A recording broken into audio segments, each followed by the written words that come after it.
Faire une animation, c'est on ne peut plus simple. Il faut choisir quoi raconter, dessiner des images ou frames qu'on fera défiler rapidement et montrer son animation. Ces étapes-là, elles sont pas vraiment prêtes de changer. Ce qui différencie vraiment les Blanche-Neige et les 7 nains et Popeye de nos Bob l'éponge et Attaque des Titans, c'est le progrès technique, ou plutôt technologique. La première invention nécessaire à la création d'une animation, c'est la cellule, ou calque, qui combinée avec un projecteur, permet de créer et projeter vos animations. Alors tout ça c'est cool, mais c'est pas parfait.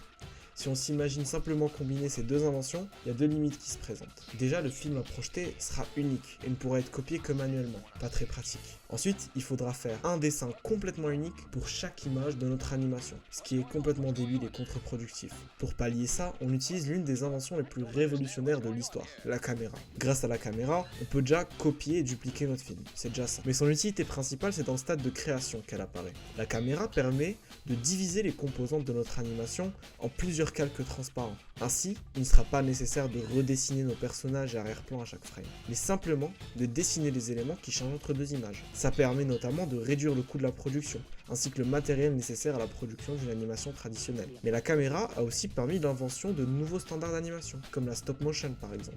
L'autre grande invention, c'est simplement l'ordinateur, qui a permis la numérisation de l'animation. Et je parle pas que d'animation en 3D, je parle aussi des outils de montage, de communication, et surtout l'invention des logiciels d'animation, qui ont simplement révolutionné le monde de la production. Les outils d'aujourd'hui sont certes chers à acquérir, mais une seule tablette graphique comprime le rôle qu'avait un crayon, calque, pinceau, feuille, règles, compas, etc. Et finalement, la dernière invention importante, c'est les réseaux sociaux. YouTube, Pinterest, Twitter ou X, et bien plus encore, sont des vecteurs importants d'art et d'animation. Si avant seules les productions dessinées au grand écran parvenaient aux yeux des spectateurs, on voit depuis quelques années l'avènement des productions indépendantes, et parfois même solo.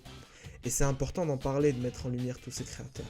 Je pense que les réseaux sociaux, le bon côté des choses, c'est que ça permet d'être exposé beaucoup plus vite et de faire connaître en fait son travail. Alors, vu que tout le monde fait ça, tu vois, je crois, genre YouTube, c'est, je sais pas, 500 heures par seconde, enfin, c'est un chiffre délirant. Le nombre d'heures de YouTube qui sont uploadées chaque seconde, c'est des centaines d'heures par seconde, tu vois. Que ce soit YouTube, Twitter, Instagram, n'importe quoi, c'est beaucoup d'appelés, peu d'élus. Partager, apprendre et découvrir est plus facile que ça ne l'a jamais été.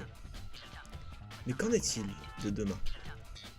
L'IA, c'est le mot qui est sur toutes les bouches. Et c'est normal. De toutes les technologies, elle est de loin l'une des plus flippantes. Un programme qui s'adapte tout seul, apprend tout seul, capable de générer du texte, des images et même des animations. En effet, selon Jeffrey Katzenberg, ex-co-CEO de DreamWorks et fondateur de Quibi, un visionnaire ce type, l'IA risquerait de supprimer jusqu'à 90% du temps et des coûts nécessaires à la production d'un film d'animation.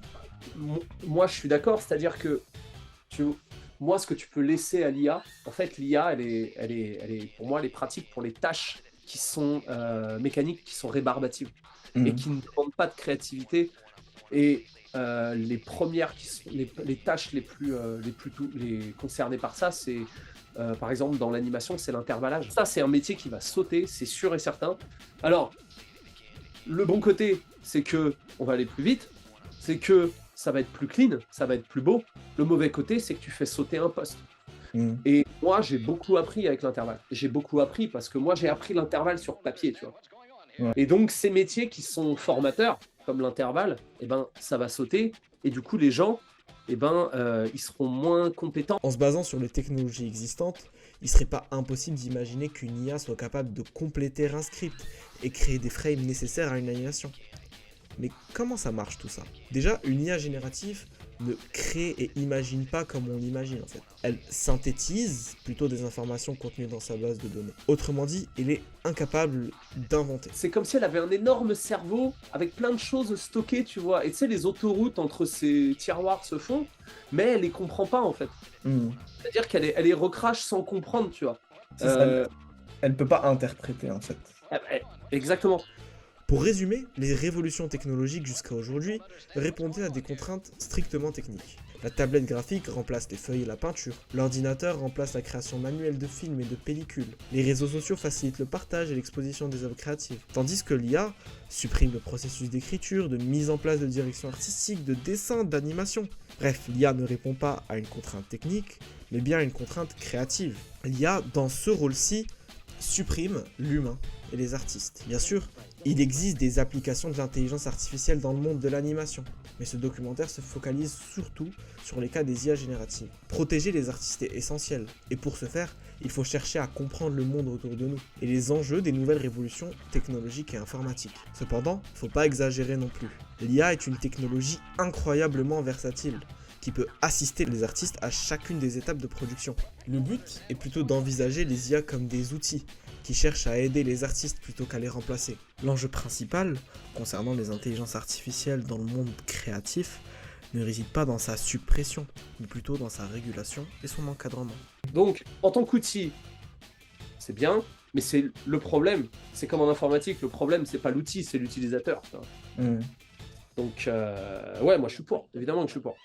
Ouais. Évidemment. Mais faut que ce soit encadré. Et donc, Brigitte, on a discuté, elle a fait une pétition pour. Alors, pas une pétition contre les IA dans le métier du doublage, mais pour encadrer les IA, tu vois.